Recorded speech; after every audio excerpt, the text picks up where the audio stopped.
Nandito kami ngayon sa Macy's. Motor ba yan? Or Tricycle. tricycle. Ganyan ang tricycle dito. Bongga. Sabia. Sabia, sit down. Sit down here. Hi. Kakarating lang namin sa apartment, guys. Galing kaming Macy's. Ayun, nag-ikot-ikot lang doon. May dumating akong package from Temu. It's a shopping app. Ano rin siya? Orange app. Parang sa Pinas, Shopee.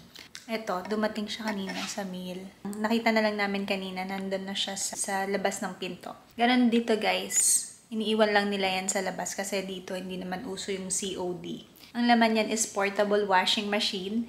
Nakikita nyo yan, meron din yan sa Pinas. Kasi yung nakuha naming apartment, guys, wala pa siyang washer and dryer dito sa loob mismo ng apartment. Nandito rin naman siya sa within the apartment vicinity. Public laundry.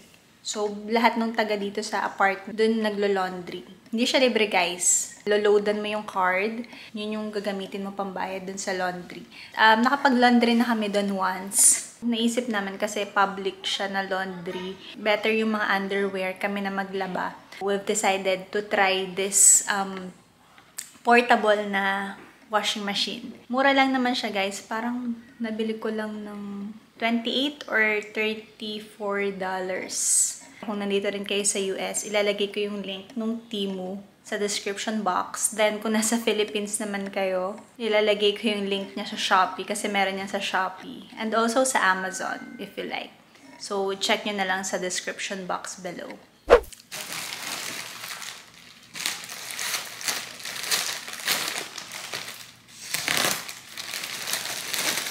And bumili din nga pala ako ng mga ipitan ng damit. Kasi wala akong makitang ganun dito sa sa Walmart tsaka sa Amazon. Wala akong makita. So umorder din ako. Ang mahal nga, guys.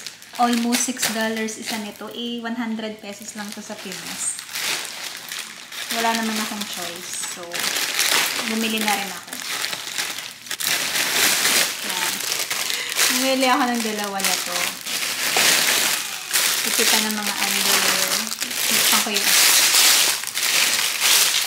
Ayan.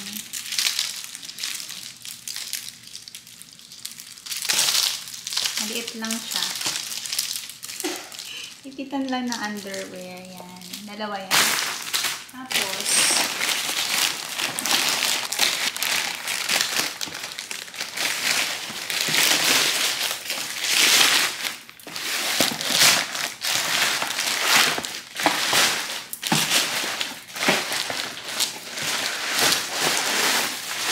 foldable washing machine. Tapos, 10 liters yung capacity niyan. Yan, ito-try na namin ngayon. Lagyan ko ng socks. Mga medyas lang muna. Tapos, lagyan natin ng water. Siyempre, may dala tayong tabo.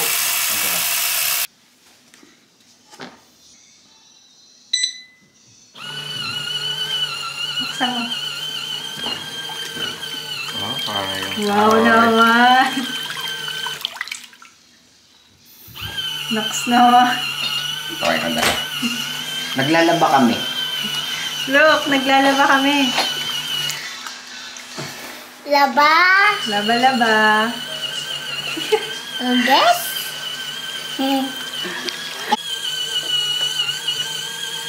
Ayan na siya, guys. Ipanlaba na kami ng medyas. Saka mga underwear. Yan yung settings.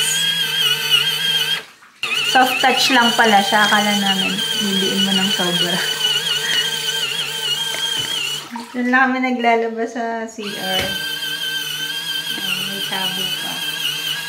Tapos dito yung drain. Nag-drain na siya. Can I see? Tapos yan na siya pag nag-dry. Morning, guys, kakagising ko lang. So, ngayon, papakita ko lang sa inyo itong binigay sa akin ng kuya ko na slow cooker. Try natin magluto ngayon ng slow cooker pork belly. Binigyan niya to sa akin paglipat namin dito sa apartment. Try natin lutuan siya. Nandito na yung pork belly. Tinuto ko siya kasi nakalimutan ko siyang ibaba from freezer kagabi. Ayan, nalagay ko na dito yung pork belly. Medyo pinrito ko lang siya sa pan kanina para mag-brown siya. Then, ilagay ko na yung mga ingredients ngayon. Ganito yung ginagamit kong garlic dito. Para hindi na ako mag-chop ng garlic. Pinili ko to sa Costco. So, ayan. I-spread na lang natin. Parang 1 teaspoon yan is equivalent to 1 clove of garlic. Nalagay ako ng onion. Onion, then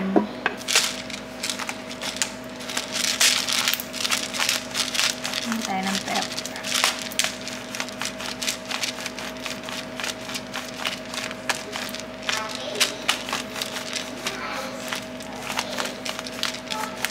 Konting vinegar. Konti lang. 1 tablespoon lang. Then, maglalagay din ako ng soy sauce. Buti na lang may nakita ako nitong Marca Piña na soy sauce sa Filipino store na nagunta kami. So, hindi ko pa siya kung gano'ng kadami. Siguro isa lang muna nito. Mag-add na lang ako later kung kulang pa yung lasa. Maglalagay din ako ng sugar. Dapat brown sugar yan, pero light brown sugar lang yung meron ako. Tsaka konti lang para mabalance lang yung lasa. Mommy, what are you making? Slow cooker pork belly. Ang last, optional lang to. And wala rin siya dun sa recipe na tinignan ko. Naglalagay tayo ng bay leaves. Siksi ko na lang dyan. Siguro mga Listen to Dada. 3 pieces lang. So, yan. Nalagyan ko na lang siya ng water. Lagyan lang natin ng water. Enough para makover yung pork. Ayan. Ano siguro yan? 2 cups yung nailagay ko na water. Lagay ko lang siya sa high. And then,